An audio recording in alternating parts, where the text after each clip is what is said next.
दोस्तों आपको दाढ़ी कम आ रही है या फिर आ ही नहीं रही है तो आपको दोस्तों से या रिश्तेदारों से ये सलाह जरूर मिली होगी कि शेविंग कर लो, आपको घनी दाढ़ी आ जाएगी। और ये बात तो आपने बचपन से सुनी होगी। बैल या फिर सांड के सामने अगर आप जा रहे हो तो लाल रंग के कपड़े पहन के मत जाना या लाल कपड़ा मत लेके जाना, उससे सांड को गुस्सा आ जाता है। क्या ये बात भी सच है? और ये बात तो आपने जरूर सुनी होगी। जब कभी भी आपको सफेद बाल आता है और आप उसे निकालने की कोशिश करते हो तो आपके दोस्तों और रिश्तेदारों से सलाह मिलती है, निकालो मत, नहीं तो और सफेद बाल आएंगे। क्या ये बात भी सच है? जब कभी भी आप कोई सूरज की इमेज देखते हो या ड्राइंग देखते हो तो उसमें आपको सूरज पीले कलर का दिखता है। क्या सही में सूरज का कलर पीला है? इन सभी बातों को अगर आपको जानना है तो आज का ये वीडियो आपके लिए है। तो इस वीडियो में हम ऐसे मिथ्स का पर्दाफाश करने वाले जो आप बचपन से सुनते आ रहे हो और अभी भी उस पर बिलीव कर रहे हो, तो इनकी सच्चाई जानकर आपके होश उड़ने वाले हैं। जी हाँ दोस्तों, हम लेके आए आपके लिए 7 मिथ्स के पीछे की सच्चाई। तो अगर आप क्यूरियस हो तो ये वीडियो पूरा देखना। क्यूरियोसिटी चैनल में आप सबका स्वागत है। चलिए शुरू करते हैं आज का एक क्यूरियस टॉपिक। तो चलिए शुरू करते हैं मिथ नंबर 7 से। दोस्तों आपने कितनी बार सुना होगा कि अगर बैल के सामने जा रहे हो तो लाल कलर के कपड़े पहनकर मत जाना, बैल गुस्सा होकर आप पर हल्ला बोल देगा। आपने टीवी पर भी ऐसे खतरनाक खेल देखे होंगे जिसमें एक आदमी सांड के आगे लाल कपड़ा हिलाता है और सांड उस पर हमला बोल देता है। लेकिन क्या सच में बैल या फिर सांड को लाल रंग से नफरत है? इसका जवाब मैं अगर आपको डायरेक्टली बताऊं तो नहीं।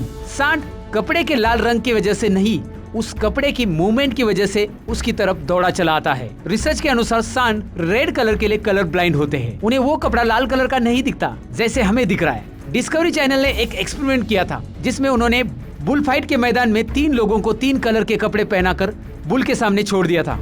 उनमें से लाल कलर के कपड़े पहने हुए आदमी को एक जगह पर बिना हिले खड़ा किया और दूसरे कलर के कपड़े वाले लोगों को यहाँ वहाँ भागने के लिए बोला गया। इस एक्सपेरिमेंट में ये सामने आया कि सांड लाल कलर कपड़े वाले आदमी की तरफ ना जाकर बाकी के दोनों के पीछे पड़ गया जो इधर उधर भाग रहे थे। तो इस रिसर्च से ये सामने आया कि सांड को जो भी चीज हिलते हुए दिखती है वो उसकी तरफ अट्रैक्ट होता है। लेकिन अब आप पूछोगे कि फिर उस गेम में लाल कलर का कपड़ा ही क्यों यूज होता है? ऐसा कहा गया है कि लाल कलर का कपड़ा सांड के ब्लड के दाग छुपाने के लिए यूज होता है। जी हाँ दोस्तों, इस गेम के आखिरी पड़ाव में सांड बहुत ज्यादा जख्मी होता है और इस गेम को तो कुछ देशों की सरकार ने बैन कर दिया है। तो अब के बाद अगर आप कभी भी बैल या सांड के सामने लाल कलर का कपड़ा पहन के जा रहे हो तो डरने की कोई बात नहीं है दोस्तों।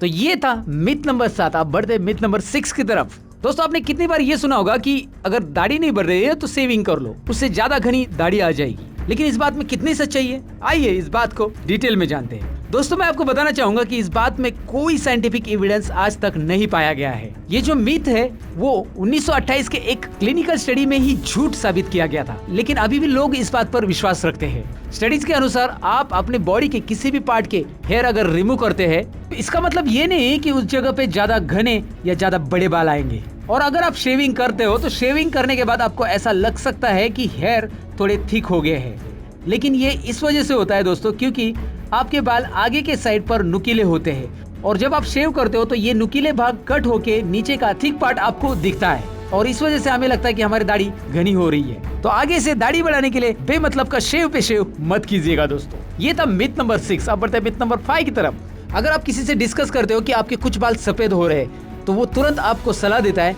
कि उसे निकालना मत, नहीं तो उस जगह पर और सफेद बाल उग जाएंगे या फिर बाकी के बाल भी सफेद हो जाएंगे। तो आइए इस बात में कितनी सच्चाई है डिटेल में जानते हैं। रिसर्च के हिसाब से ऐसा कुछ भी नहीं होता दोस्तों। अगर आप एक सफेद बाल कट करते हो या फिर उसे निकालते हो तो उस जगह पर एक ही सफेद बाल फिर से उग सकता है, उसमें से ज्यादा सफेद बाल नहीं आएंगे।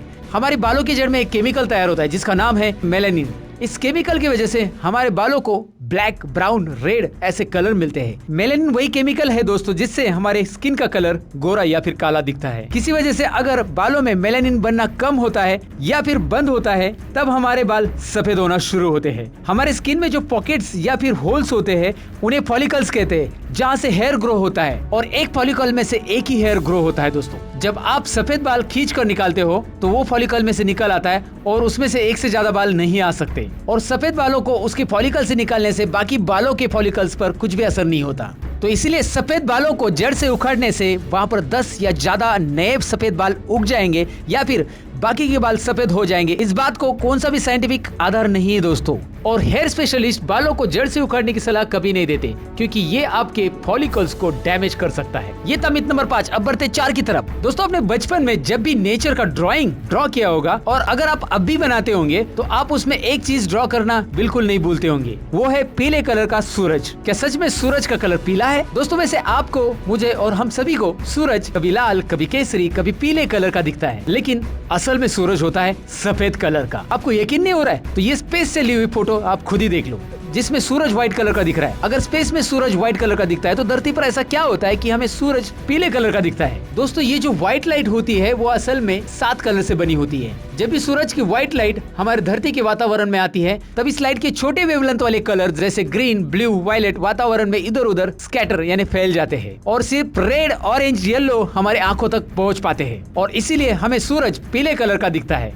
और हमारे आंखों तक सूरज की लाइट कैसे पहुंचती है, ये अगर आपको डिटेल में जाना है, तो इसके बारे में हमने ऑलरेडी वीडियो बनाया है, जिसकी लिंक आपको आई बटन पे ऊपर मिलेगी, जाकर जरूर चेक कर लेना। तो ये था मिथ नंबर 4। अब बढ़ते मिथ नंबर 3 की तरफ। जो कि आप अब तक वीडियो देख रहे हो, तो आपको ये वीडियो जरूर पसंद आया होगा। पसंद आया तो आप लाइक बटन पे जरूर क्लिक कीजिए। साथ ही में हमारा मोटिवेशन बढ़ाने के लिए आप सब्सक्राइब बटन और बेल आइकन पे भी क्लिक कर सकते हैं, और अपने दोस्तों के साथ भी इस वीडियो को शेयर कर सकते हैं। तो चलिए बढ़ते अब आगे की फैक्ट की ओर। दोस्तों, पंछियों के बारे में भी एक मिथ है, और वो ये है कि अगर हम किसी भी पंछी के बच्चे को हाथ लगाएंगे, तो उसकी माँ उसे एक्सेप्ट नहीं करती है, उसे वो अकेला छोड़ देती है। दोस्तों, इसके पीछे का कारण ये बताया जाता है कि अगर हम पंछी के बच्चे को हाथ लगाते हैं, उसके बाद उसकी माँ उसे सूंघकर पता लगाती है कि उसके बच्चे को मनुष्य ने हाथ लगाया है, और फिर वो उसे एक्सेप्ट नहीं करती। लेकिन जब कुछ बायोलॉजिस्ट ने इसके ऊपर स्टडी किया, तब ये सामने आया कि असल में ऐसा कुछ भी नहीं होता है। स्टडीज के हिसाब से कुछ पंछियों की प्रजाति छोड़कर बाकी पंछियों की स्मेल लेने की क्षमता बहुत कम होती है, इसलिए वो सूंघकर मनुष्य के टच का पता नहीं लगा सकते, और इसीलिए वो अपने बच्चों को अकेला नहीं छोड़ती। लेकिन इसका मतलब ये नहीं होता है कि दोस्तों, अगर आपको कोई पंछी का बच्चा उसके घोंसले से गिरा हुआ मिलता है, तो उसे आप फिर से घोंसले में रख दे। बायोलॉजिस्ट ये कहते हैं कि अगर आपको ऐसा बच्चा दिखता है कि जिसके पर निकल आए हैं, तो उसे वहीं पर ही बिना हाथ लगाए हुए छोड़ दे, क्योंकि वो उड़ने की कोशिश कर रहा होता है। और अगर पंछी का बच्चा बहुत ही छोटा है और उसके पर नहीं निकल आए हैं, तो आप उसे फिर से घोंसले में रख सकते हैं, जिससे वो सेफ रहे। तो ये था मिथ नंबर 3। अब बढ़ते मिथ नंबर 2 की तरफ। ये मिथ है मोबाइल फोन्स के बारे में। दोस्तों, आप सभी मोबाइल फोन तो यूज करते होंगे, और आपने ये सुना होगा कि अब मोबाइल में 64 मेगापिक्सल का कैमरा, 108 मेगापिक्सल का कैमरा आना शुरू हुआ है, और हम ये भी मान लेते हैं कि ज्यादा मेगापिक्सल मतलब अच्छा कैमरा। तो आइए इस बात को डिटेल में जानते हैं। मेगापिक्सल का रिलेशन होता है रेजोल्यूशन से। जैसे कि अगर इमेज का रिजोल्यूशन है 4000 बाय 3000 पिक्सल, यानी कि 12 मिलियन पिक्सल, जिसका मतलब होता है 12 मेगापिक्सल। जितना ज्यादा मेगापिक्सल रहेगा, उतना ज्यादा रिजोल्यूशन होगा। ज्यादा रिजोल्यूशन का यूज हमें तब होता है जब हम इमेज को जूम करके देखते हैं। जूम करने के बाद हमें इमेज के ज्यादा डिटेल्स मिलते हैं। लेकिन इमेज की क्वालिटी में सिर्फ यही फैक्टर नहीं होता दोस्तों, दूसरे भी फैक्टर्स होते हैं। जैसे आपका फोन कलर्स कैसे प्रोड्यूस कर रहा है,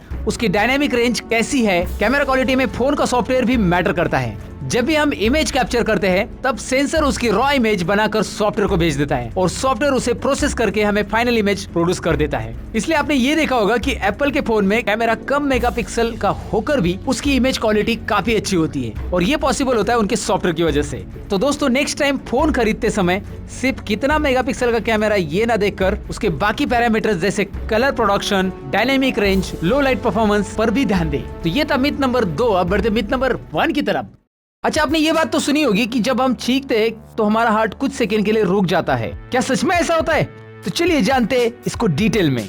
अच्छा, आपने ये बात तो नोटिस की होगी कि जब हम धूल, धुआं या पराग कणों के कांटेक्ट में आते या फिर हमें सर्दी होती है, तो हमें छींकें आती हैं। लेकिन ये क्यों आती है, चलिए हम पहले ये जानते हैं। हमारे नाक के अंदर की त्वचा छोटे छोटे बालों से और चिपचिपे द्रव से ढकी हुई होती है, जिसे हम म्यूकस कहते हैं। तो जब भी कोई बाहर का पार्टिकल नाक के अंदर आता है, तो वो इन हेयर और म्यूकस के अंदर फंस जाता है। इस वजह से हमारे नाक में थोड़ी सी इरिटेशन होके हमारे ब्रेन को सिग्नल जाता है कि this is the time to sneeze, यानी कि यही सही वक्त है चीखने का। फिर हमें जोर से चीख आती है, जिससे हमारी नाक साफ हो जाती है। तो जब हम चीखते हैं, तब हम पहले हवा अंदर लेते हैं, हमारी चेस्ट में प्रेशर इंक्रीज होता है, और जब हम जोर से हवा बाहर छोड़ते हैं, तब प्रेशर ड्रॉप होता है। इस प्रेशर चेंज की वजह से हमारा ब्लड फ्लो रेट कुछ पल के लिए चेंज होता है, जो हमारे हार्ट रेट को थोड़ा सा चेंज करता है। लेकिन चीखने की वजह से हमारे हार्ट के इलेक्ट्रिकल एक्टिविटी पर कुछ भी असर नहीं होता है, और वो बिल्कुल नहीं रुकता, वो चलता ही रहता है। हाँ, कुछ सेकंड्स के लिए हार्ट रेट चेंज होता है, लेकिन इसमें डरने की कोई बात नहीं होती है। तो ये थे 7 मिथ जिसे हम बचपन से मानते आ रहे हैं और अभी भी मान रहे हैं। तो अगर आपको ये सच्ची बातें पसंद आई हो तो इस वीडियो को लाइक कर देना, साथ ही में अपने दोस्तों के साथ शेयर करना मत भूलिए। चलिए हम मिलेंगे कुछ और इंटरेस्टिंग वीडियो के अंदर, तब तक के लिए हमारे चैनल्स पे और भी वीडियोस है जिसकी लिंक आपके सामने दिखाई दे रही है। अगर आप इंटरेस्टेड हो तो देखिएगा जरूर। मिलते हैं अगली वीडियो के अंदर, तब तक के लिए अपना ख्याल रखिए और क्यूरियस भी रहिए। Bye bye.